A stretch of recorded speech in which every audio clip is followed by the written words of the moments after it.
আবু সুফিয়ান তার বাহিনী নিয়ে জেদ্দা চলে আসছে। জেদ্দা সাগরের পাড়ে দাঁড়িয়ে দাঁড়িয়ে পরিকল্পনা করে মুহাম্মদ সাল্লাল্লাহু আলাইহি সাল্লাম যেহেতু মদিনা থেকে 400 কিলোমিটার রাস্তা অতিক্রম করে মক্কার উপকণ্ঠে এসেছেন, এখান থেকে জেদ্দা তো বেশি দূর না, মাত্র 120 কিলো। এই জায়গা অতিক্রম করে এখানে এসে আমাদেরকেও ধরতেও বেশি সময় লাগবে না। এই জন্য জীবন যদি বাঁচাতে আছে আমরা আর আরবেই থাকবো না, আমরা ভারতে যাবো। কোথায় যাইব? তো ফালতোলা জাহাজের মধ্যে উঠছে। কিছু উঠছে ফালতোলা জাহাজের মধ্যে উঠেছে, ভারতে আসবে। জাহাজের মধ্যে উঠে যখন জাহাজ ছেড়ে দিয়েছে, জেদ্দা সাগরের কিছু দূর সামনে আসার পরে এখন তুফান শুরু হয়েছে।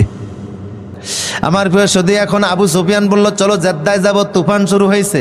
তো তুফান শুরু হলো ডাকে কারে? এখন আবু সুফিয়ান সে কয় চল আমার সঙ্গে মুনাজাত দে। তো সবাই আসছে, আবু সুফিয়ানের সঙ্গে মুনাজাত দিচ্ছে। কার কাছে? কয় মুনাজাত দে। কয় তোরা ভালো করে জানিস মুহাম্মদ যে সত্য নবী, আমিও জানি, তোরাও জানোস। আল্লাহু আকবার।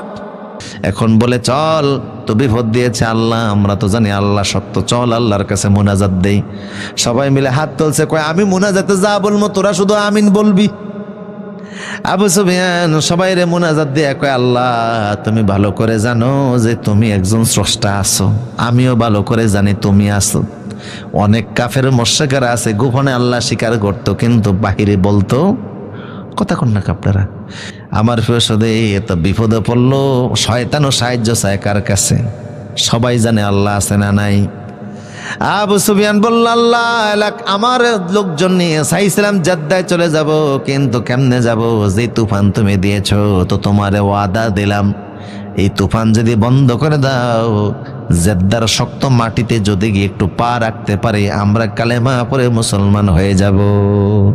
আমার ভাইরা, আল্লাহ তো কাফের দোয়াও শুনে। কথা কোন ঠিক কিনা? আল্লাহ তুফান বন্ধ করে দিয়েছে। জাহাজ এনে জেদ্দার শক্ত মাটিতে যখন বিলল, সবাই যখন শক্ত মাটিতে পা রাখলো, অন্য অন্য লোকেরা কয় ও আবু সুফিয়ান কালেমা স্টার্ট দেন।